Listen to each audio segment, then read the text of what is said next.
Hello friends. मैं हूं Amarendra. Friends,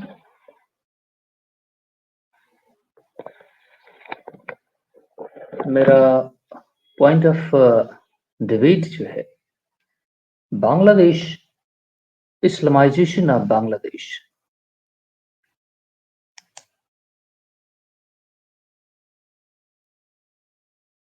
friends, आप सभी लोग इस बात को पहले समझें कि ग्रेविटी ग्रेविटी ऑफ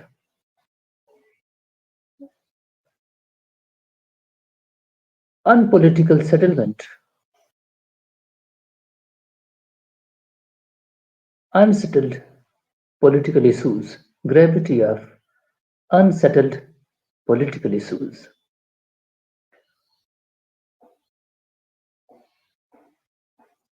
अगर पॉलिटिकल इश्यूज सॉल्व नहीं होते सोसाइटी के, तो सोसाइटी हमेशा chaotic टर्न लेती रहती है। इस ग्रेविटी को हमें समझने की जरूरत है। ये बहुत बड़ी बात है जिसको हम अंडरमाइन करते हैं या डाउन प्ले करने की कोशिश करते हैं। इंडियन सब कॉन्टिनेंट में पॉलिटिक्स जो है वो सेटल नहीं है। In my point of view, politics अभी सेटल नहीं है। इवन इंडिया के अंदर कई मोमेंट्स हैं, कई फ्रिक्शंस हैं। कुछ ऐसे सेगमेंट्स हैं जो हिंदू फंडामेंटलिस्ट फोर्सेस भी हैं। कुछ because of the multipolarity in the society, nature of the society is different। सो यहाँ पे पॉलिटिकल इश्यूज ऐसे हैं क्योंकि इंडिया एक, अगर ये कॉन्टिनेंट, क्योंकि ये एक सिविलाइजेशन है, सिविलाइजेशन होने के नाते इसके काफी कुछ पॉलिटिकल सेटलमेंट्स ऑलरेडी हैं। सिविलाइजेशन एक लॉन्ग स्टैंडिंग इश्यूज को एड्रेस करते हुए सोसाइटी एक फुल फ्लेज्ड अपने सारे पॉलिटिकल मैटर्स को सेटल करती है। That is we call as civilisation. लेकिन अनफॉर्चुनेटली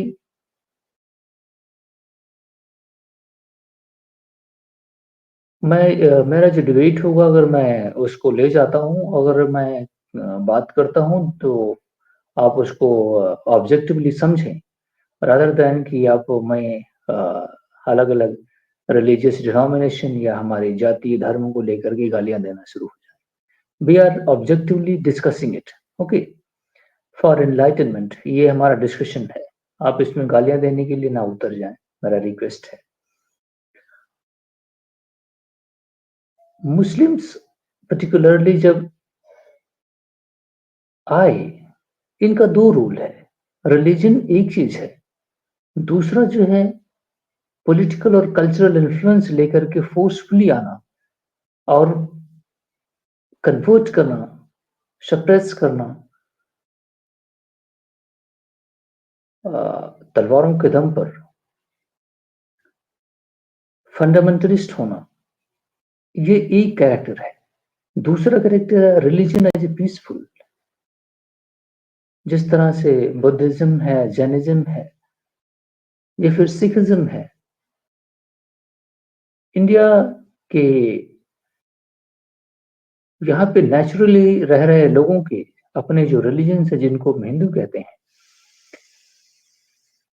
वहां से अलग अलग डायमेंशंस निकली। मुसलमान होना अपराध नहीं है, but becoming fundamentalist, non cooperative, अपने आइडियाज, अपने व्यूज लेकर के डिफरेंट डायरेक्शन में ले जाना। हमारी बात नहीं मानोगे तो हम गर्दन पे तलवार रख देंगे। ऐसे इशूज, ऐसे सेटल्ड सोसाइटी में लेके आना मैं कह रहा हूँ कि ये रिलीजन 2 तरीके का है, एक तो फंडामेंटलिस्ट है, एक अल्ट्रा फंडामेंटलिस्ट है, जो जिसको हम टेररिस्ट बन गए हैं कुछ लोग। नहीं, उनका जो आईएसआईएस टाइप के भी हैं। मुस्लिम होना एक रिलीजियस आइडियोलॉजी है, एक रिलीजन है जिसमें religion consist of colour of ethics, है ना? लेकिन एथिक्स और वैल्यूज को छोड़ करके लोग उसको दूसरे डायरेक्शंस में कम्युनिटी और उसको पॉलिटिकल फिर आइडियोलॉजिकल बहुत स्ट्रेच करके खींच करके और फंडामेंटलिस्ट तक ले गए हैं इस रिलीजन को। तो आप देखो जो फोबिया लोग वर्ड इस्तेमाल करने लगे हैं, होने लगा है। ये जब स्ट्रेच करना आप शुरू करते हैं पॉलिटिकल डायमेंशंस में, तब सोसाइटी स्ट्रेच हो जाती है और वायलेंस की तरफ ले जाती है। इंडियन सब कॉन्टिनेंट में केवल मुस्लिम साथ नहीं रह सकते, ऐसा क्यों? मैंने बताया कि 2 टाइप 3 टाइप के एक लंबे सेगमेंट्स मुस्लिम साथ नहीं रह सकते, लार्जली मुस्लिम साथ रह सकते हैं। 75% साथ रह सकते हैं, कोलैबोरेट कर सकते हैं। 25% ऐसे हैं जो साथ नहीं रह सकते, जिनको अलग-अलग कंट्री चाहिए। पाकिस्तान क्यों बना? बांग्लादेश क्यों बना? Because of the religious denominations. कुछ एक्सट्रीमिस्ट फंडामेंटलिस्ट आइडियोलॉजी रखने वाले लोग थे कि हम उनके साथ नहीं रह सकते। लार्जली मुस्लिम्स इंडिया के अंदर अभी भी 50% लोग ऐसे हैं जो इंडिया की वो इंडियन अपने आप को समझते हैं, लेकिन अभी भी कुछ लोग इंडियन होने के बावजूद भी Indian Indian doesn't mean that Indian. आज इंडिया पैदा नहीं हुआ, इस सिविलाइजेशन और अब यहीं के जेनेटिकली एक पार्ट है। इस बात को हमें समझना चाहिए। इवन पाकिस्तान, बांग्लादेश, इस सब कॉन्टिनेंट पर रहने वाले सारे लोग इंडियंस हैं। इंडियन मीन्स इस सब कॉन्टिनेंट के लोग हैं। इनका अब आप जेनेटिक कोड अगर आप देखेंगे तो किसी और से जापानीज को आप देख करके जापानीज समझ सकते हैं, बांग्लादेशी, चाइनीज, रशियन या फिर यूरोपियन से या फिर पाकिस्तानी, इन सभी को देखोगे तो एक कॉमन देखने से ही पता चलता है कि कौन लोग हैं, है ना? अरब लोगों को आप देखेंगे तो उनके भी डिफरेंट, है ना? अफ्रीकन देखोगे तो उनके अपने डिफरेंट व्यूज हैं। देखने से उनकी पर्सनालिटी से पता चलता है कि कौन लोग हैं। तो हम सभी लोग हैं यहाँ पे, लेकिन अनफॉर्चुनेटली रिलीजन की वजह से नहीं, इसमें पॉलिटिकल जो लोगों ने इसमें आइडियोलॉजिकल पॉलिटिकल गैदरिंग और अपने कम्युनिटी के इंटरेस्ट को प्रोटेक्ट करना, उसको पॉलिटिकल इस्तेमाल करना शुरू कर दिया।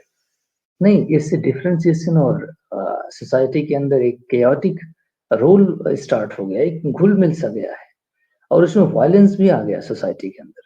अब मैं इस बात पे आता हूँ कि इसके कॉन्सिक्वेंसेस क्या हैं? इस तरह के एक मिक्स कैरेक्टर हो जाने का। मुझे पता है कि मैंने इसको पूरा डाइल्यूट कर दिया, है ना? बहुत क्लियर कट ले जाना चाहिए था इस थॉट को। हाँ,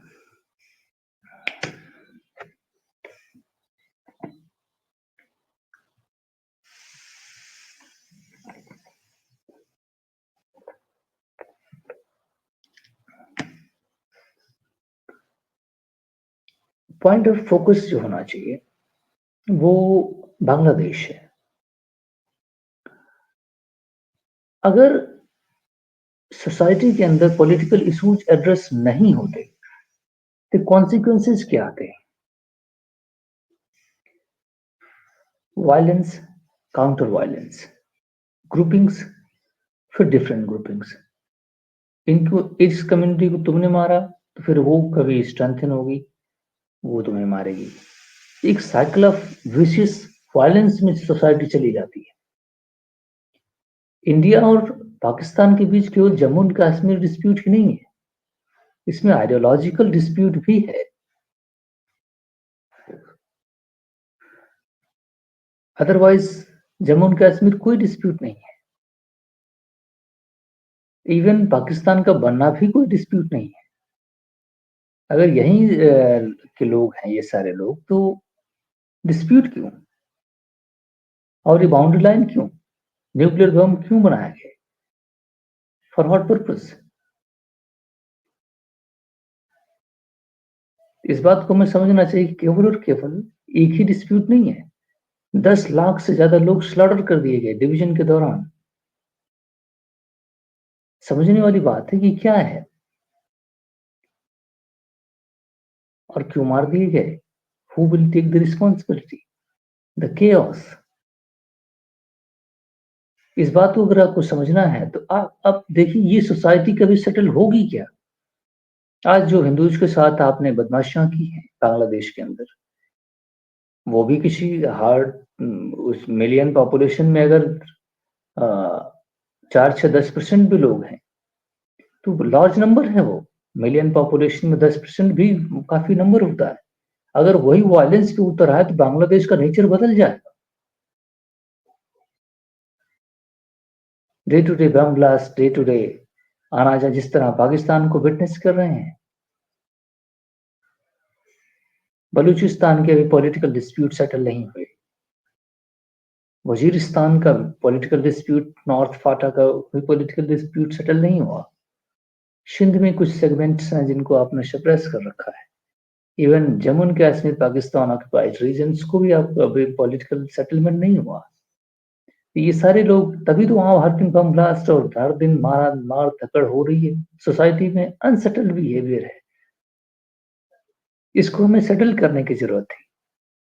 आज़ादी मिलने के बाद कांग्रेस ने बहुत अच्छे अप्रोच लिए कि चलो ठीक है जो है लेकिन सारे लोग कंबाइंडली साथ रहें। कम से कम सोसाइटी के अंदर रिफ्ट नहीं पैदा होगा।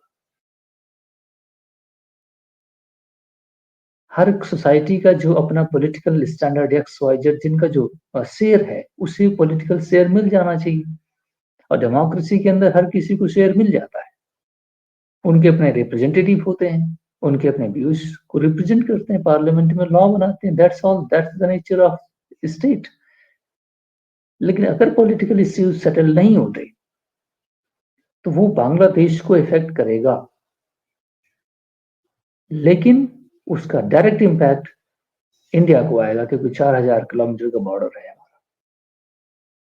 लोग माइग्रेशन करेंगे, वायलेंस होगा, गन वायलेंस होंगी, सेटल टेररिस्ट उसमें पैदा होंगे, सोसाइटी के अंदर रिफ्ट होगा तो एक दूसरे के ऊपर रोज अब उसमें भी मुस्लिम्स का भी एक बड़ा सा डिवीजन बनता जा रहा है।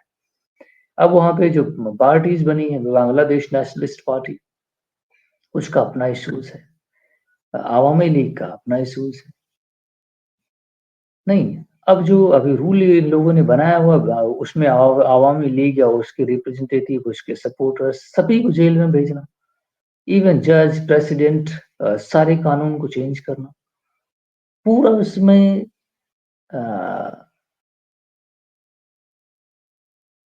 एक मुस्लिम आइडियोलॉजी को, फंडामेंटलिस्ट मुस्लिम आइडियोलॉजी को अडॉप्ट करना, ये है वो बन गया है कॉन्सेप्ट।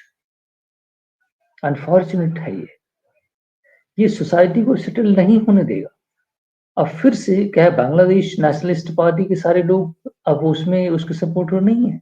30-40% भी अगर बांग्लादेश के अंदर उसके सपोर्टर हैं तो कुछ अभी तो वहां पे रिकंस्ट्रक्शन ऑफ कॉन्स्टिट्यूशन चल रहा है वहां पे, है ना? Reorganisation of constitution, reorganisation of political parties, reorganisation of the society. Largely कोई किसी को सप्रेस कर रहा है, कभी कोई प्रोटेस्ट कर रहा है। अभी हिंदूज ने प्रोटेस्ट किए, अभी मुस्लिम्स प्रोटेस्ट किए, अभी उनका फंडामेंटलिस्ट जो मुस्लिम्स हैं, इस क्या नाम है उनका, नाम मुझे याद नहीं आ रहा अभी। तो वो लोग भी उसमें खुल करके सामने आ रहे हैं जो फंडामेंटलिस्ट नेचर के हैं। तो एक केयाटिक माहौल है वहां पे। सोसाइटी में और ज्यादा जो रिफ्ट थी ना वो और फैल रही है। इससे वायलेंस सोसाइटी के अंदर होने के पूरे चांसेस हैं। अगर इस सोसाइटी, जब कॉन्स्टिट्यूशन को पूरी तरह से इस्लामाइजेशन किया जा रहा है,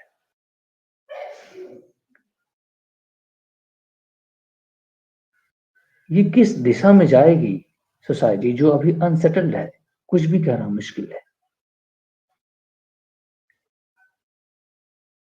पहली तो पॉलिटिकल पार्टीज़ के बीच जो लॉन्ग स्टैंडिंग डिस्प्यूट्स है, नेशनलिस्ट बांग्लादेश बीएनपी के और अवामी लीग के, अभी यही सेटल नहीं हुए। प्लस उसमें हिंदू मुस्लिम का भी एक मसला फँस चुका है और उसके डायरेक्ट रिपरकशंस इंडिया पर होंगे। जमात इस्लामी की, जिसका मैं नाम नहीं ले रहा था, याद नहीं आ पा रहा था, जमात इस्लामी है ना, वो भी वहाँ पे बड़ा फंडामेंटलिस्ट रोल प्ले कर रही है और बीएनपी के साथ मिल करके वो काम कर रही है। और बांग्लादेश स्टूडेंट्स जो यूनियंस है, वो भी उसमें, जिसने अभी ये टॉपल डाउन किया हसीना की गवर्नमेंट को, वो भी उसमें पॉलिटिकली इन्वॉल्व है, रिस्ट्रक्चरिंग में इन्वॉल्व है। ये फिर से ये साइकिल ऑफ वायलेंस में जाएगा। कॉन्स्टिट्यूशन बना, फिर उसे गिराया गया, फिर हसीना के फादर को, रहमान साहब को मारा गया, है ना। फिर से 75 में उनकी डेथ हो गई, 71 में बांग्लादेश बना, 73, 74 फिर उनको मारा गया, फिर डिक्टेटरशिप आ गई, फिर से हसीना साहिबा आई, वो भारत में 9-8 साल रही, एसाइलम लिया, फिर से वहाँ पे पॉलिटिकल स्ट्रक्चर चेंज हुए, फिर से वहाँ पे मिलिट्री आ गई, फिर से वहाँ पे बीएनपी आ गई, 5 साल उसने रूल किया, फिर 2009 के बाद से इनको साइकिल ऑफ अवामी लीग को गवर्नमेंट मिल गई। उन्होंने 9 के बाद से अभी तक पूरी तरह से लॉन्ग टर्म 13, 14, 15 साल उन्होंने शासन किया और अब जाकर के उन्होंने उनको वहाँ से निकाल दिया गया। ये डायरेक्टली एक रिप्रेजेंट करता है कि there is anarchy, constitution is not functioning. Otherwise वहाँ पे कोई सेटल्ड गवर्नमेंट होती, है ना, कोई स्ट्रक्चर होता रूल ऑफ लॉ वगैरह वगैरह चीज़ों का। अगर ये चीज़ें नहीं हैं, ये सीधा रिप्रेजेंट करता है कि सोसाइटी सेटल नहीं है। अगर सोसाइटी सेटल नहीं है तो ये साइकिल ऑफ वायलेंस में जाएगा और इसका डायरेक्ट इम्पैक्ट इंडिया पर आएगा। ये वीडियो बनाने का पर्पस था और ये मुझे पूरा दिखाई दे रहा है कि अगर भारतीय गवर्नमेंट इंटरवीन अगर करे तो लार्ज सेक्शन ऑफ सोसाइटी जो अभी वेरी चार्ज बैठे हुए हैं, वो फिर इंडिया के खिलाफ मोर्चा खोल देंगे। नहीं, हर बात जो वहाँ पे नज़र आ रही है, जो भी अवामी लीग के सपोर्टर हैं, उनको कहा जाता है कि वो इंडिया के सपोर्टर हैं, मारो इनको।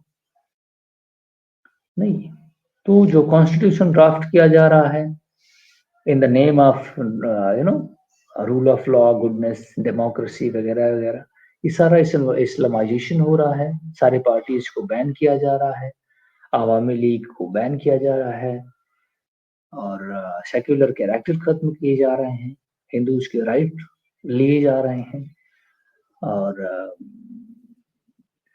फिर से स्क्यूड पॉलिटिकल सारे राइट्स जो हैं वो एक तरफ कर दिए जा रहे हैं, स्क्यूड, है ना, पॉलिटिकल थिंग हो रही है। फिर ये जाकर के एक दिन, क्योंकि जो फोर्सेस पावर से आइसोलेटेड रह जाएंगी, वो फिर से अपना ग्रुपिंग बनाएंगी, फिर चढ़ाई करेंगी, तो एक साइकिल ऑफ वायलेंस में ये स्टेट चला जाएगा। ये बेहतर होता कि हर सेगमेंट को जो प्रेजेंटेशन चाहिए, अवामी लीग को भी वही प्रोटेक्शन मिलता जो बीएनपी को मिला हुआ है। लेकिन बीएनपी वहाँ और ये इस्लामी जो जमातें हैं वो स्टूडेंट जो यूनिवर्सिटी के हैं, सभी मिल करके एक तरफ होकर के स्क्यूड पॉलिटिकल इंटरेस्ट के साथ ही उसको डिजाइन कर रहे हैं बांग्लादेश को। अवामी लीग को तो पूरा इंडिया का सपोर्टर प्लस नहीं, और ये सारी चीजें जो की जा रही हैं बहुत अनफॉर्चुनेट है और इसमें फॉरेन पावर्स भी एसोसिएटेड हैं। इसमें यूएस है, चाइना है, बाकी अगर डिस्टरबेंस होता है तो काफ़ी लोग आ जाते हैं। नहीं, अब मुस्लिम होने की वजह से पाकिस्तान का तो एफिलिएशन बनता ही है और एंटी इंडिया नेचर भी है। तो ये सारी चीज़ें वहाँ पे हो रही हैं, होंगी और ये हमारे लिए एक बहुत बड़ी समस्या की बात है क्योंकि पॉलिटिक्स के साथ स्टेट टू स्टेट कोऑपरेशन किया जा सकता है। लेकिन जब सोसाइटी साइकिल ऑफ वायलेंस में चली जाएगी तो इंडिया इसको कैसे सेटल करेगा? नहीं, इंडिया इन्वेड नहीं कर सकता, तो या फिर उसको अपने में टेरिटरी में मिला नहीं सकता क्योंकि ये अलग कैरेक्टर बन जाएगा फिर। तो ये एक हमारे लिए बहुत समस्या की बात है कि हम इसको कैसे डील करें। अभी टाइम डिसाइड करेगा, गवर्नमेंट ऑफ इंडिया डिसाइड करेगी कि what are the way forward.